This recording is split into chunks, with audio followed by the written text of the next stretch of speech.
Oh man, what a game. We look down and out, huh? Down 14.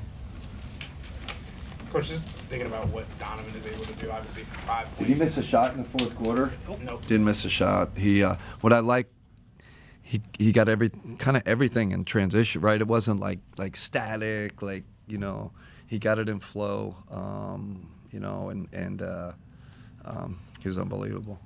And then also Isaac Okoro being able to not only create offense with the pass as a roller, but we also talk about how important his shooting is, especially looking back to last year's playoffs. To see him be able to do that, how good can this team be with him in that role? It's funny when you look at our kind of offensive rating with him in the lineup, with those two bigs, and that was one of the things, right? Big question about this team. Could those two bigs be efficient offensively? And they have been, but Isaac's been a big part of that because he's making shots. We're using him in the half roll. He made that big three. Me and BJ were just talking about it. Made that big three when we were about to sub. Made the play in the half roll. He was huge tonight. Dan? Considering what the last two games were and that you guys were down by 14 in the third quarter, how important of a response was this from the team? Huge. Showed character. That's, we talked about a pregame. See what kind of, again, we weren't making shots at a high level. Our offense was average tonight, and I think our defense was phenomenal. I mean, they were hitting tough shots, hitting a lot of those mid-range, but we just kept saying, we'll live with the mid-range, don't foul them. So really showed character and resilience, again, when we weren't making, shots at a high level. What did you think of the job that Darius did defensively? I know they were getting him switched on to Tatum quite a bit. I just told him in the locker room, I don't want to hide him anymore. Like, he's got to, it's playoff basketball. He's got to accept the challenge. We did do some different things, tactically to help him out a little bit. But we went back to our regular coverage, and he got two big stops at the end. Didn't foul. He's smart. He's fast. He's strong. I don't see why he can't be a really good defender, and he's showing he can. Tim, you said before the game that you want to see how you guys would handle not making shots. Yeah. Making this be a competitive game. I assume you were pretty happy with the way that went from start to finish. Tim, really pleased. That was, that was kind of my question mark a little bit with this team after those two losses to Atlanta.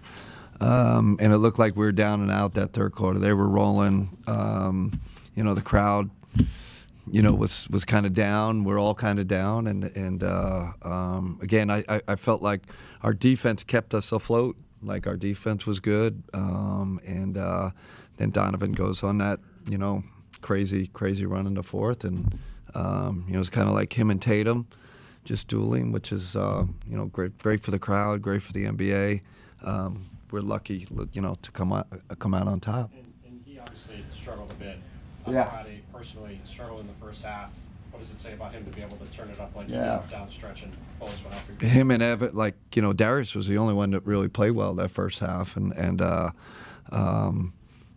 that's a great thing about the NBA, 48-minute game, right? Like, if this was high school, what's high school, 32, or college, 40, like, you're done. But the game's so long, we stuck with it, and that's like Donovan's persona. Like, it's amazing. I've never seen a guy, he never gets down. Like, he's never like, guys, you think guys would kick the chair, or, oh man, or get frustrated. He has a great demeanor about him, and never gets too down or too high. It's really, he's much better than the coaches in terms of that. We're like, he's just like, everybody calm down. It's going to be all right. And I think that's really helps you, bounce back from a poor first half like that. You had the second best start in NBA history and needed to win tonight to stay in first, which of course says more about how good Boston is than any kind of indictment on the Cavs. But is there a pressure or a goal to kind of keep that pace? You know what I mean? Like, to sort of stave them off? We haven't talked about it. Listen, after those two losses against Atlanta, I'm like, are we ever going to win another game? Like, I told my daughter, I'm like we could lose 15 in a row. Like, I mean, that's because this league, you know how good this league is, and so we're kind of not in that space at all in terms of, hey, we got or first seed or because you get rung up in this league, and it just like hits you in the face, like, oh my gosh, like Atlanta, like they're unbelievable. Like are we dipping? And so you just which is natural to have those doubts. So now we're not in that space. But thank you for telling me we've had one of the best starts in NBA history. It makes it feel good overall. And then you, of course, turn this into a free throw contest, both with Yeah. sending them. And this is one of the first chances we've gotten to see you do that. Where does that come from for you? And is that how you will always play it in a game like that? I've changed. I didn't used to be a foul guy, and up three, and I've just changed. I think the more and more evidence we're getting from NBA data and our people, and it just, the question always is at what time on the shot clock do you start fouling? And I think 10 seconds is kind of our thing, but we fouled before. I was like, screw that, we're fouling.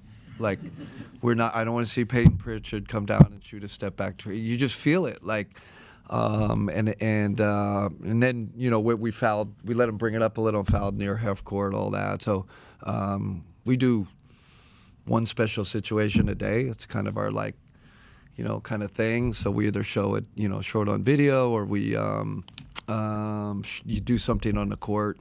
Because we're going to be in these games. We're going to be in these games in the playoffs, hopefully. So I think our guys are pretty educated, and we make it a priority to educate them.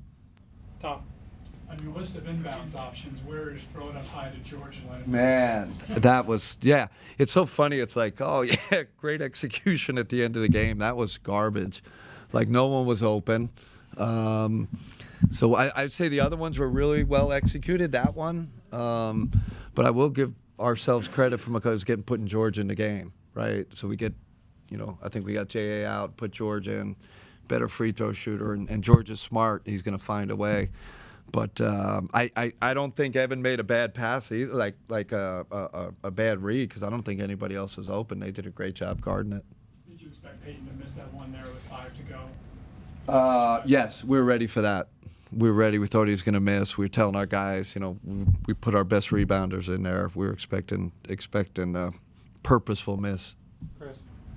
Kenny, going back to the Darius conversation with his defense and what you saw in this kind of matchup against Boston, does it allow you as a coach, as the season continues on, to be more willing to switch everything, especially in late game situations? Yeah, and it was really a Darius thing, because they literally picked on him every single play. Like, that's their style of play. Like, I don't like every single play. They picked on him, and this goes back to me watching the playoffs last year, and I think they did different things to hide him. And my point to Darius, like, we're not hiding you. You're good enough. Accept the challenge. You're smart enough. Because I think when you start, doing the tricky stuff, these teams are too good. You just gotta switch it. You gotta be able to switch. And if he's gonna play at end of games, he's got to be able to switch. And like I said tonight, he was phenomenal. Actually, phenomenal all game. So. Mike. Down the stretch, what kind of luxury is it to have guys like Darius and Donovan and George who just don't seem to miss free throws in those big situations? Great point. Got to make your free, right? That's like the old coaching adage. Like, you need to make free throws at the end of the game. Those guys are 90% right. Like, unbelievable free throw shooters. The other thing about those guys, because like the draw-ups aren't always great, and they let so much physicality defensively. Just to have a guy that's can bust through with their speed and force, just to get open at the end of games. I've been on the other side where you don't have that speed and force, and then you look like an idiot because you turned it over. But that was more our those guys' talent, and then they could knock down free throws. It's huge.